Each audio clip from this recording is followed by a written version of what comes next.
So this is like taking our tent that's all packed up and then just kind of spreading it out and trying to put it together just willy-nilly. It might work and it might be a good tent, but a couple things are going to happen is one, it's probably not going to be exactly right. And two, it's going to take a lot of time. And also, I'm sort of just guessing how bright things should be. I'm just kind of looking on my screen and saying, oh yeah, okay, this white should be about that white, and this black should be about that black, and these colors should be about that bright. And if I'm being honest, I don't really have any idea of if they're supposed to be that bright, if this wall is supposed to be bright white or not. I can guess, but I'm not really going to know. And so basically, I'm taking a bunch of time to kind of guess how the colors should look. And so what we do instead of manually color correcting this is we use color management. Color management takes the instructions from the camera that recorded this image and made it look gray. And it kind of reverses those instructions to sort of unpack that tent and set it up perfectly so that it looks exactly how it was intended to look. So how the heck does that work? Well, we kind of touched on this earlier in the Fusion portion of this video, but what we got to do is go to our media pool and let's right click on our color timeline and go to timelines, timeline settings. I'm going to uncheck use project settings and go over to color. For this color science, the default color science, which is basically just how Resolve thinks about colors, is called DaVinci YRGB. What that basically means is that it's not going to mess with your colors in any way. All of it's going to be manual. Anything that you do is going to be manual, adjusting sliders and buttons and things like that. So instead of that, we're going to switch this from DaVinci YRGB to DaVinci YRGB Color Managed. What that's going to do is do its best to look up the instructions that cameras use to make those log images, and it's going to apply kind of reverse math to those instructions to make the images look good. Now, if you're not that into this, you can absolutely just say DaVinci YRGB Color Managed and then hit OK. What's going to actually be slightly better is if you go to DaVinci YRGB Color Manage, uncheck Automatic Color Management, right here where it says Color Processing Mode, switch this to HDR DaVinci Wide Gamut Intermediate. This is going to basically do the same thing as Automatic Color Management. It's just going to be a little higher quality. If you have questions about that, if you want me to dive into it, let me know. But we can switch it to this. All you have to do is make your settings look like this and then hit OK. Now, nothing is going to happen by default. All we've done is just told Resolve, hey, we're going to use some color management. And it said, okay, these images still look gray and washed out because we haven't told Resolve how we shot these images. We haven't told it what camera we used. So what we can do is go up to our media pool and we can shift select all of our images that are from the same camera. And I can right click on any of them and go down to input color space. This is where we tell it what camera we used. So there are a whole list of different cameras. If you're shooting on an iPhone, like a 15 or 16 Pro, something like that, you can select Apple log. There's Blackmagic Design cameras. There's Canon cameras, Nikon, Leica, Samsung, Sony, all kinds of different cameras here. This was shot on a Blackmagic Design camera. We shot this on Blackmagic Design Pocket 6K, and the color science was Film Gen 4. Now, how the heck do I know that? Well, we wrote it down when we shot it. Odds are, if you have a professional camera of some kind, there's a way to look up the color science. You can Google, how do I look up the color science for whatever your camera is? It's usually in your menus under picture styles or something like that. And chances are, if you have a professional camera, you probably bought it for that reason anyway. So however you shot this footage, that's what you tag this as. If you don't know how you shot the footage, you should go and try and figure it out. Because the only way to do this the right way is to actually know. All right? Blackmagic Design, Pocket 6K Film Gen 4, and look what happens when I click this. Boom. Now we have footage that looks correct. So this has good contrast, good saturation. The images don't look perfect. We can still make them look better. There's still some style we want to add, but it doesn't look halfway black and white like it did. This actually looks as scientifically close as it can possibly be to how the colors looked in real life when we shot this footage. And you'll notice that I didn't tweak any sliders. I didn't move anything up and down. I didn't change anything around. All I did was enable color management, and then go to my footage and tell Resolve what color science I used. Blackmagic Design Pocket 6K Film Gen 4. And that gives us a great starting point for our color correction. It really kind of gives us the best of both worlds. We have all this information that we packed in when we recorded the footage, and we're unpacking it scientifically so that we can have the most information and work in the highest quality possible when it comes to adjusting our colors. Color management is just a massively huge topic, but it's honestly not that much more complicated than this. In Resolve 20, they've made color management a lot easier. You just enable it in your timeline settings under color, make sure you have these settings. Any footage that you have that's log, you right click, input color space, and select the color space that you used. If you don't know the color space, or it's footage that wasn't shot in log, then you can just set your input color space to same as timeline or project Rec 709, and it's not really going to do any tweaks to your colors. It's just going to try and leave them alone. But do yourself a favor and don't skip this step. Color management is essential for getting good color grades. It gives you a higher quality image at the end, and it saves you a bunch of time because I don't have to go through and make all of these look normal before I even start thinking about how to make them look really great. I can just start with a normal image and be on my way. So now that we have our color management set up and everything is ready for us, let's jump into what the heck we do in the color page. Let's just pick a shot, maybe this shot number 8 here, and let's just have a look at how we would adjust an image. Just so we have a little bit more room, I'm going to close my clips and my timeline panels just so we have some room here. Maybe even close my effects. Sure, I'll even zoom in and crop this a little bit. And let's talk about how we would actually adjust an image. Again, because we're looking at this image in our viewer, that's the image that we're going to be adjusting with the color palette, all of the windows that live down here. And there are a lot of different color palettes. And look at this, we can really just go through a whole bunch of these things. And the good news is that you don't need to know all of them. Really, you only need to know a couple to do most of the work that you need to do here in color. And the one we're going to start with is right here, this lower left panel called the primaries. And I'm actually going to make sure that I'm on this little button right here. Up here, this should say primaries color wheels. That's the one. By the way, if you don't have 3 panels here, like 1, 2, 3, and it's 2 panels or even 1, and maybe these little icons are squished together, don't worry about it. You have the same panels. Almost all of these panels are in the free version as well. Again, if something is just in the paid version, I'm going to tell you. But sometimes what it will do is squish 1 or 2 of these panels together for different resolutions on your screen. So if you have your scaling or your resolution set to something different than mine, it might not quite look like mine, but you should have the same panel. So this primary color wheels palette, this I'd say is where you do most of the work when you're adjusting your colors. And even though it looks like there are a lot of controls, there's really only 3 kind of main controls down here. One is the color wheel. The other is this little slider here. And the other kind of control are these little number boxes. And if you've never used anything like this before, I want you to do me a favor and just follow along with me. Open up this image and grab the center of this color wheel and just push it around. Just grab it and drag it. And you can see as you drag your mouse around, it's going to move that little dot in the middle of the wheel away from the center. And the farther it gets away from that center, the more color it's going to push into your image. And the direction that it pushes is going to be the hue, the color that is pushed into the image. And so if I want to make this look very blue, I take this and move this down to the lower right a lot. And that makes this very blue. And so that's like a third of what you need to know as far as actual controls down here in the primaries. The second one, this little slider, this is called the master wheel. And if you grab the master wheel and you move your mouse to the right or to the left, that makes things brighter to the right or darker to the left. You can also mouse over this and scroll with your scroll wheel, adjust that.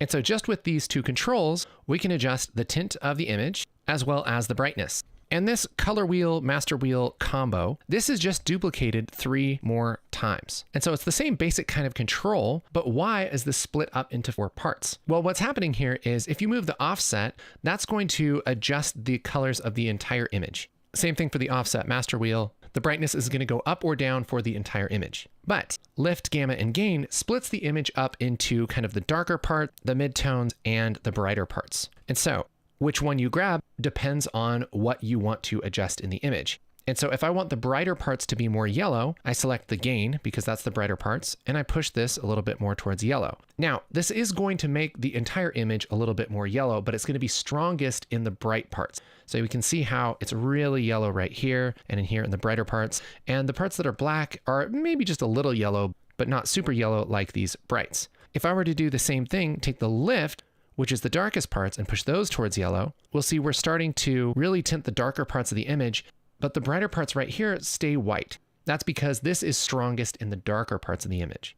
And then as you might imagine, the gamma, these are the midtones, and this is going to be strongest in the medium brightness kind of parts of the image. So depending on what you're going for here, you might choose to adjust the offset, lift, gamma, or gain of your image and adjust the color or the brightness of that part. So for instance, if I want to make the bright parts brighter, I can go to the gain and take this master wheel and drag it to the right, and that's going to make the brighter parts brighter. The darker parts are pretty much going to stay kind of where they are. If I want to make the darker parts darker, I can go to lift and take that master wheel and take it to the left, and that's going to make the darker parts darker. And I can go really, really crazy on this, and that's going to darken the darker parts, but look, the bright parts stay the same. So if I want to do something like give this image more contrast, one thing I can do is take the bright parts and push them to the right to brighten that up, and the dark parts and push it to the left. That's going to give this more contrast. And again, all of these adjustments, anything that I do down here lives in this node. So I could turn this node off and on to see what's happening. So I'm just upping that contrast by pushing the gain up and the lift down in their master wheels. If I want to reset anything that's happening in the primaries, I can click this little reset button. I can also right click on this node and say reset node grade. That will reset anything that is done in this node. If I want to boost up the brightness of kind of medium tones right here, I can take the gamma and push that up. That's going to leave the bright parts about where they are and the dark parts about where they are and push up the midtones. So what we've gone over here pretty much covers all of this panel. These little numbers, these little controls here, these are called the primary controls. And the primary controls are other kind of little specific things about the image. So for instance, there is a contrast control. So this is another way that I can put some contrast into the image. I can take this contrast and drag it to the right. And that again is going to make the darker parts dark and the brighter parts brighter. The pivot adjusts kind of the split between what it thinks is dark versus light. So if I push this pivot to the left, it's going to think more things are bright. If I push it to the right, it's going to think more things are dark. And so I can use this contrast and pivot to dial in the contrast of my image to be exactly how I want. And that might be a little bit more easy than pushing up the gain and pushing down the lift. We also have temperature and tint, which is an easy way to adjust something like white balance. Or if I want this whole thing to feel a little bit more cool, I can take the temperature and just grab that and push that to the left, and now kind of a blue tone. And I can balance it between green and magenta like this. I can warm it up by bringing the temperature to the right, and I can double click on any of these to reset them. Down below, I have some more controls. Shadows are the darker midtones of the image. Highlights are the brighter midtones of the image. So it's almost like you have a master wheel kind of between the lift and the gamma and gain. That's what goes right here. We have the saturation of the whole image. So that's how strong the colors are. If I take this and drag it all the way to the right, we have very punchy colors. Hue is what actual color things are. Pretty rarely use that unless you're trying to actually change the color of something. Color boost is like saturation, except for it targets the things that are less saturated. And so if you want to saturate the things that are less saturated, you could push up the color boost a little bit. And there are a few other buttons and sliders here that you can learn at some point, but these are the main ones. Lift, gamma, gain, offset, saturation, temp, tint, contrast, color boost. Those are the big ones. And the cool thing is that just understanding this part of this panel, you can do so much. You can really make your colors look good for your movie. I mean, this is all you need. This combined with color management, there's no reason why you can't correct your shots and make them look really nice. So here's what I want you to do right now. Find this clip and I want you to play around with the primaries. Make this shot look as good as you can just using the primaries palette. So one thing that I might do is just push a little bit of contrast in here. I might maybe push up the offset a little bit. Maybe I'll take the temperature a little bit more blue. I can push and pull this contrast, adjust the pivot a little bit, maybe push up some saturation. Maybe we'll push some color boost instead, something like that. Maybe take that offset up just a little bit. And so now we have a really nice looking image here. Has some contrast. We have some blue coming in from the windows. We have some warm on her face. Overall, looks pretty nice. This really is the Swiss Army knife of the color page. If you learn just the primary color wheels, I'm telling you, it's so powerful. Because check this out. We can go to any shot. I'm just hitting down on the keyboard. Sure, let's grab this shot here where he's zipping up the backpack. We can adjust this. Maybe we'll take the gain down a little bit, push the gamma up. Put a little contrast in there, maybe a little saturation, just to make this look really nice. Maybe it's a little bit too warm. We could take the temperature down, take that temperature a little bit more blue. Yeah, something like that. And we can have a nice looking shot. Here's before, which was just way too bright. After, looks good. Here's this shot right here, which kind of feels gray and a little bit dark and maybe a little bit green. Maybe we'll take this offset up a little bit, push some saturation in there. Maybe take this away from green a little bit. Just push this tint a little bit. Maybe take the temperature a little bit blue, just to balance out those whites a little bit. Maybe add a little contrast, play with the pivot a little bit. And here's before and here's after. See that difference?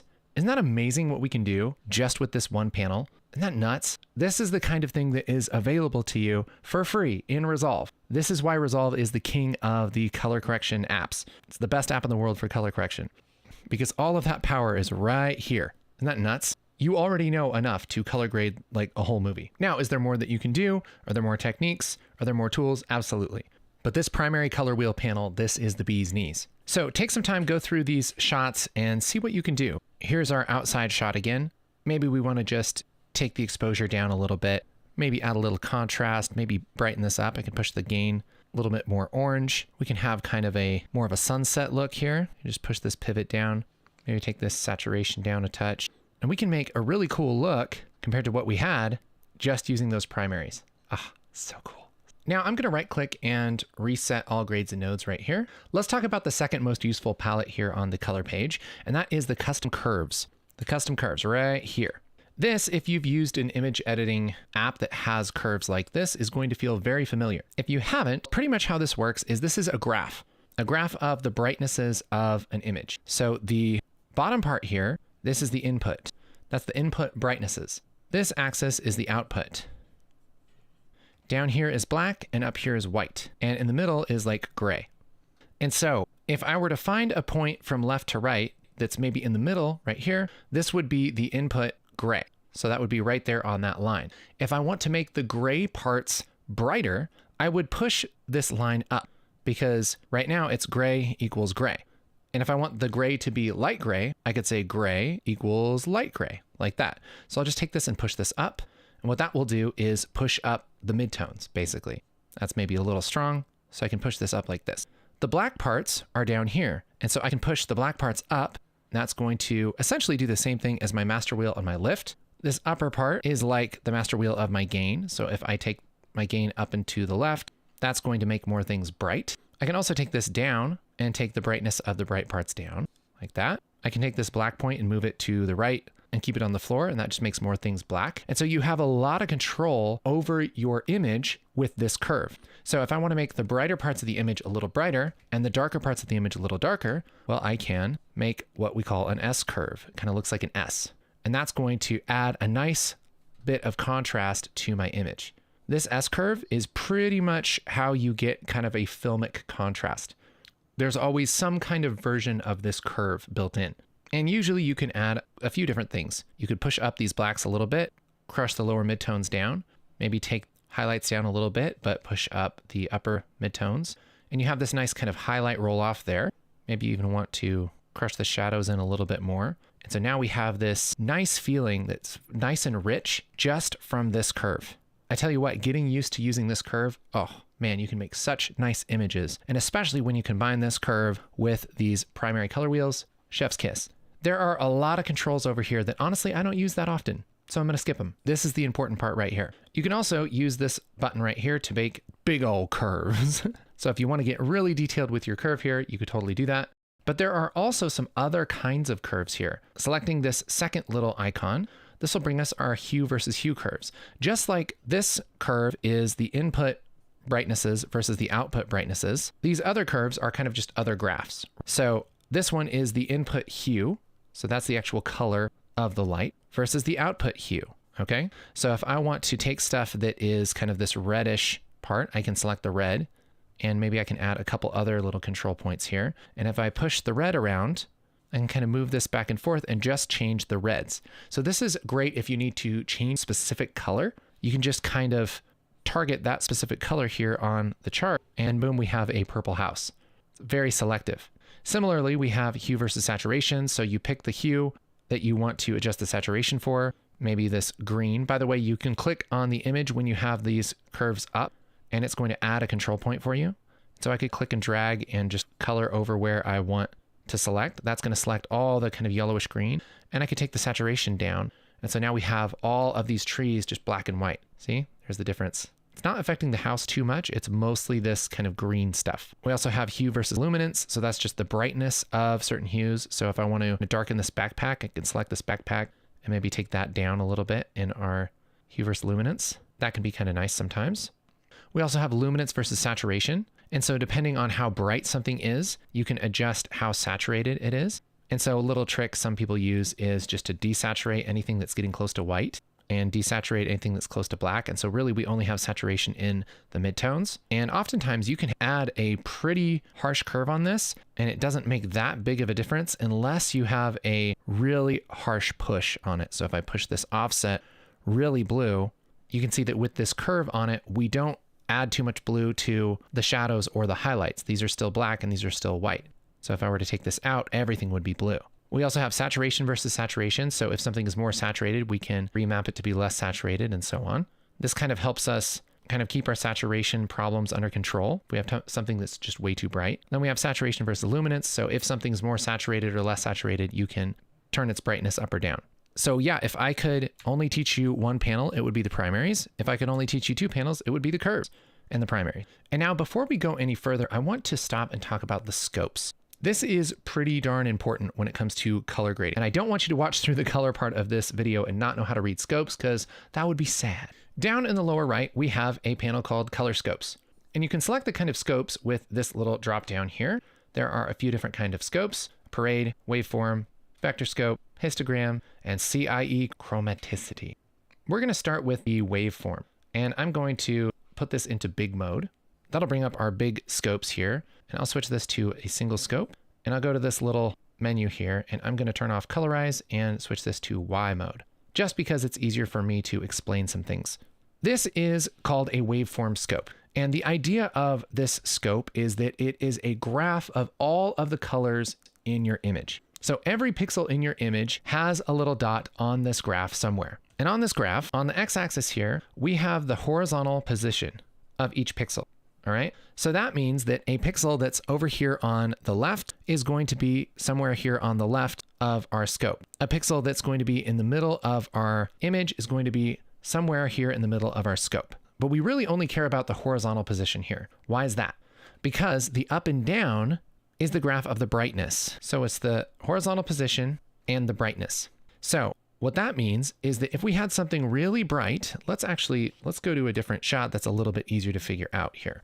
If we had something that's a little bit brighter on the left side of our image, it's going to be on the left side of our graph and it's going to be towards the top. So this bit right here, this is going to be this kind of bluish part. It's a little bit towards the top. It's about 10% into the image and it's brighter. So that is right here. If we look at our scope, we also have something on the right side of the image that's a little bit brighter than this blue.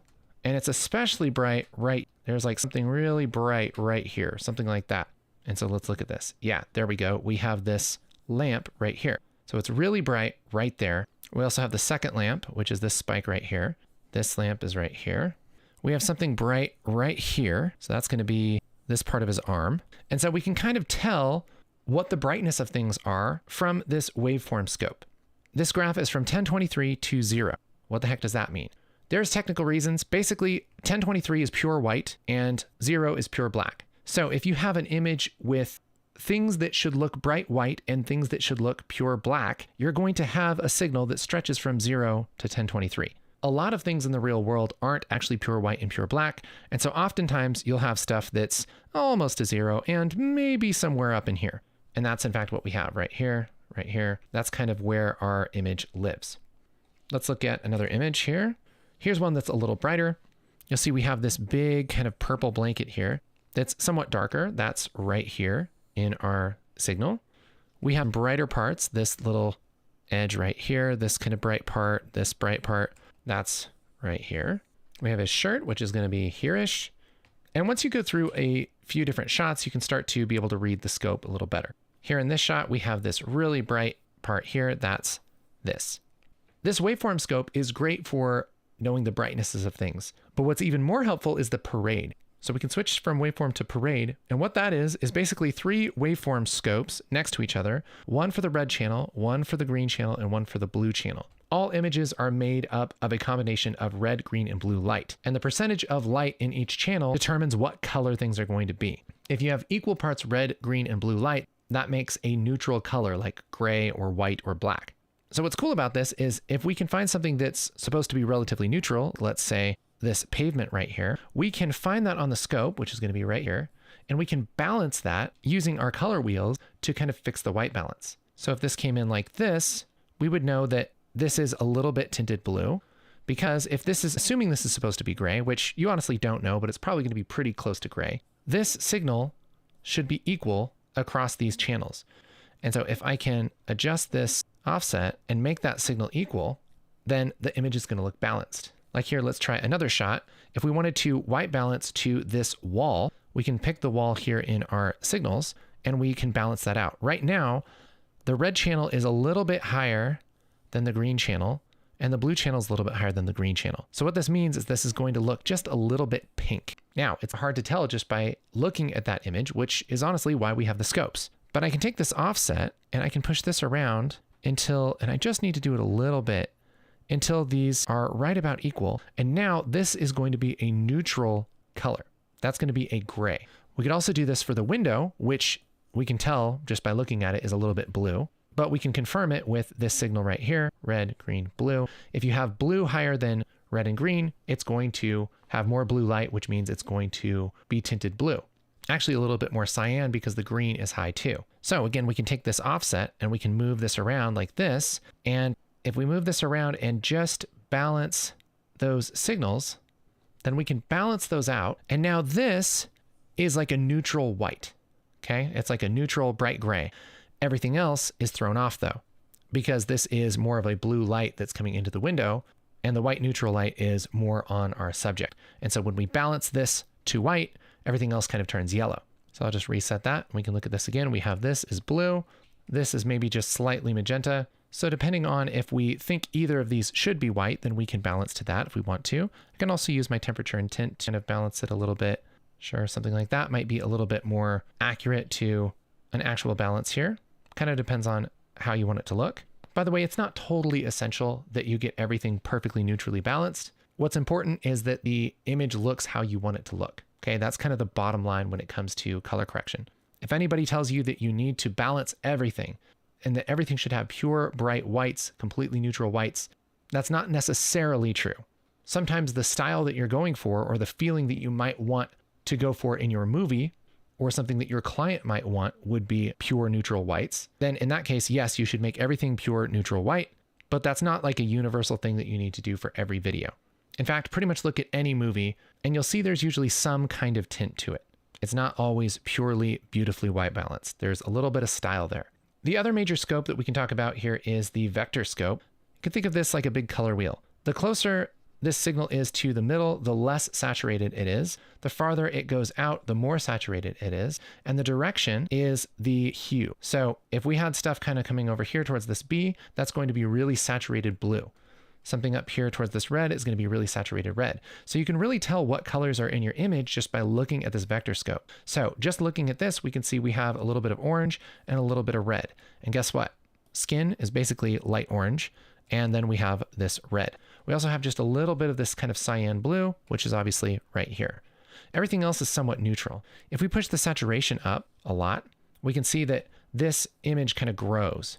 And now we have really saturated stuff. Generally, you have this invisible line in between these targets. This right here is like pure magenta, pure blue, pure cyan, pure green, pure yellow, and pure red. And usually you don't want your signal even touching these things because it's going to be way too bright and it's not going to look natural. You usually want your signal like something like that. That's what tends to look natural. You don't usually want it too small like this or it's going to look desaturated and black and white unless you're going for it. But if you're looking for just like a normal amount of saturation, you know, maybe somewhere in there. But the reason that we have scopes is so that we have some data on what our colors actually look like. The reason we need that is because it's very easy for your eyes to get used to an image. You can look at an image and after a while, even if it's kind of crazy, like I could take this offset and just push this pretty orangish red. And it won't take long just staring at this image for your eyes to sort of get used to it. And they say it usually takes like 10 seconds for your eyes to just kind of accept the colors. And it sort of just doesn't seem so bad anymore. Like right now I'm looking at this image and I go, you know, it's a little warm. It's not crazy. It's not unreasonable, but this is where we were. It's a huge, huge difference, this warmth that we're putting into that image. But after a while, your eyes don't really notice it. But when we look at the scope always notices it. It says this thing is warm. If we look at the parade, this red channel is huge compared to the green and blue channels. It is a warm image objectively. And so the scopes are a way for you to tell the tint of an image, the brightness of an image without your eyes playing tricks on you, because they do really quickly.